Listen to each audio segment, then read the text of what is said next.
Hey guys, welcome back to Rad JBI. I'm JB. Today we finished up a JBI Spec revalve for this 2025 KTM 300XC-W. This was revalved to our JBI technical single track and hard enduro Spec. In this video, we're going to break down what we did, why we did it, and most importantly, what this rider should expect when he gets back his new JBI Spec suspension. So let's begin with the shock that is in my hand right here. Now I did say this is the 2025 KTM 300XC-W. So that is going to be the non-linkage PDS bike. And this is the WP Xplor PDS shock. Now there's a couple modifications we did to the shock to improve its performance in that technical single track hard enduro riding application. Now for that type of riding, it tends to be very low momentum and low speed due to the technicality of the trail that they are riding on. So for that type of riding, it's very important that you have a very plush and rather soft suspension, so that way the bike has minimal deflection as the rider encounters obstacles over the trail. So in order to accomplish that, here's what we did to this WP Xplor PDS shock. The first thing we did is we revalved the main piston. That is going to be the piston that is mounted to the shock shaft, and we revalved the two shim stacks that are on it. First and foremost, we modified the rebound stack to be spec'd to the spring rate that we are using on this shock. That way we have the perfect amount of rebound damping, and that way the shock rebounds at the correct speed. It's very important that whatever spring rate that you're using on the shock is properly matched to the rebound shim stack inside of the shock. Now the other shim stack that we modified is also the compression shim stack. That dictates how much compression resistance we have as the wheel begins to compress, or as the shock begins to compress when you first hit an obstacle. For this, we focus on valving in a way that the shock is very fluid and easy to move. So meaning when the wheel first strikes an obstacle, it has very minimal initial resistance. It's easier for the wheel to begin compressing and clear the obstacle that the wheel is encountering. Now, a key part of this revalve that we do is behind the compression adjuster that you see right here, there is another piston in there as well. And this one also has its own shim stack also. And it also has a big influence over how the shock absorber performs. What we do is we change out the original compression adjuster piston that's located behind this adjuster. It is in about this region of the shock.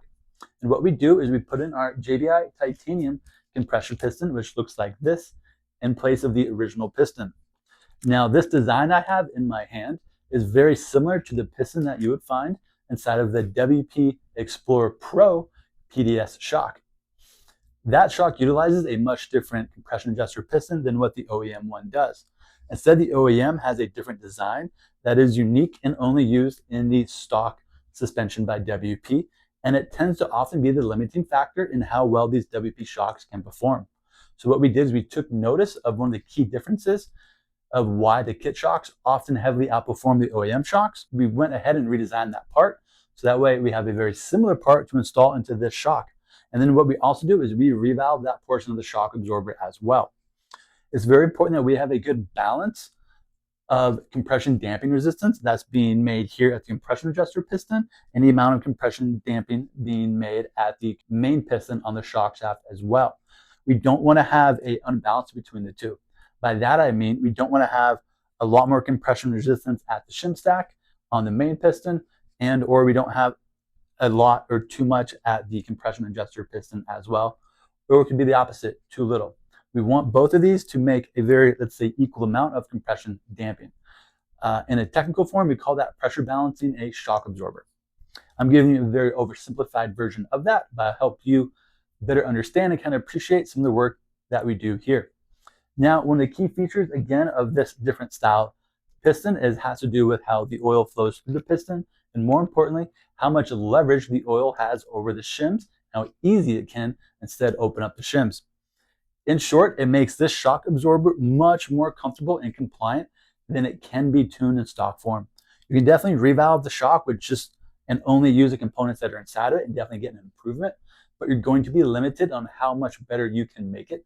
Instead, until you start changing out some of the internal pieces. So now we've summarized what we did to the rear shock. Let's shift our focus to the forks I have to the left of me. So for these forks, these are actually the WP Xplor Pro forks. So these are not the original WP exact closed cartridge forks that came on the bike. Those forks can work very well as well. However, this customer had a set of 6500s lying around, and he wanted to see what we could do with those. One of the key differences between the Xplor 6500s and the Exact 6500s has to do with the length of fork, when the fork is completely adjusted, and also how it installs into it as well. On the Explorers, they have a different rebound clicker design on how that fits into the fork lug, whereas on the Exact 6500, that design is different. So that's why those two are not directly compatible. It's very similar hardware in terms of the cartridge and everything else, but in terms of how it fits and the overall length are the two distinct features. So now we've covered that, let's talk about what we did to this fork, why we did it, and what this customer should expect when he gets back his new JBI Spec tuned WP Xplor Pro 6500 forks. Now let's begin at the very top of the fork.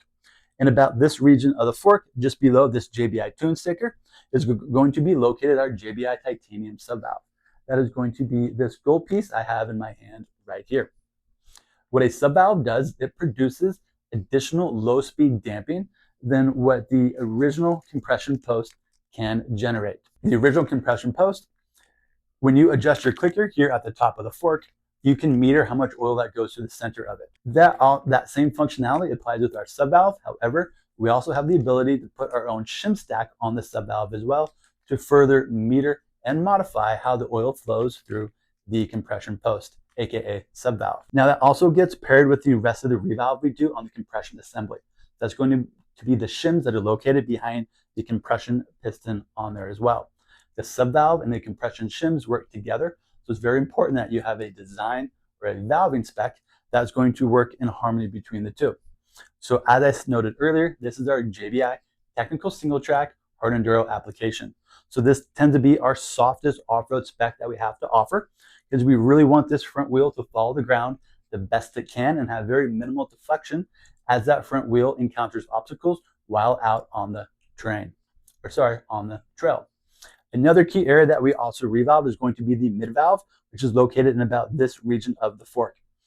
The mid valve provides a lot of the mid and high speed compression damping inside of the fork. When it comes to building these softer settings, we want to ensure that we have just enough so that way the fork doesn't bottom out overly soft during any G outs or any high impact applications. But you definitely don't want to have too much, or else again the fork will always just be too stiff. You're going to get a lot of front wheel chatter and deflection, and it's going to be very hard to stay on the trail.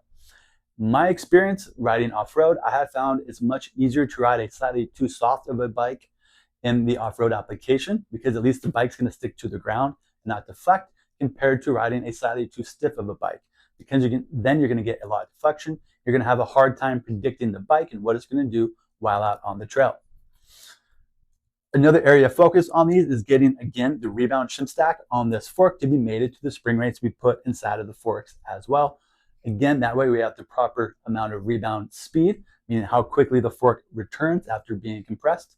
So that way it's not overly fast or overly slow. Another key tuning point of these WP Xplor Pro 6500 kits is going to be the pressure spring located in the top portion of the fork. There's different spring rates available. For these ones, we utilize some of the softer spring rates that are available. Again, we want a very smooth fork all the way through the travel. Our goal at Ride JBI is to build suspension that is very predictable and seamless all the way through the travel. There's no big ramp ups, or change of compression resistance from the initial travel to the very end. Instead, it's very predictable and very smooth all the way through the travel. So let's sum up what we did. We did our JBI Spec revalve. We also replaced some of the key wear items inside of here, such as the seals and the cartridge seals, and we rebuilt the free piston seals. So pretty much all the key components that have an influence over how well this fork can perform, those key wear items also have been replaced. So what this rider can expect out on the trail is going to be a fork that is very smooth and supple over those small and medium bumps. For some of that faster pace riding, it's going to have just enough hold up for that fast paced riding, and it's going to have pretty good bottom resistance for those high impacts and drop offs. Now this is all relative to that style of riding. This doesn't mean you can go take it out on the motocross track and have phenomenal bottom resistance. This is all relative to that type of riding. So at Ride JBI, we have built a lot of suspension for the technical single track and hard enduro applications. It's something we really enjoy doing. We like the challenge of it, especially due to the, let's say, variety of terrain that those type of riders can encounter. They can be riding up in the mountains where it's very heavy with forest, lots of rocks, lots of roots, lots of inclines and declines, and you really need a versatile suspension setup that can really handle and perform well for all those different types of terrain. Everything I discussed here in this video, you can find on our website at ridejbi.com. We have separate product pages for our JBI Spec WP Explorer Pro 6500 revalve. So you can read all about and in more detail about what we did here, why we did it, along with pricing. And we also have a revalve page also on this rear shock. One last key point I want to touch on is for these front forks, you also sell what's called a do-it-yourself install kit. So it's going to be a DIY revalve. So what we did at Ride JBI is we will package up a custom setting and package of hardware, just like we installed inside of this fork, and instead we'll provide it to you, the consumer. So that way, if you don't want to send your suspension into us at Ride JBI, you'd rather do it on your own, you will get the same custom detail and attention and setting as you would if you sent it into us. Instead, it'll be packaged up in a very intuitive and pretty easy way to install on your own. So that saves you the downtime of shipping and lead time as well, and also eliminates the shipping cost too. And if you'd like to get your suspension done by Ride JBI, please give me a call or send me an email. We can discuss the year, make, model bike that you have. We'll talk about the options that are available, and based on that information, we'll decide which JBI Spec suspension will be most advantageous for you.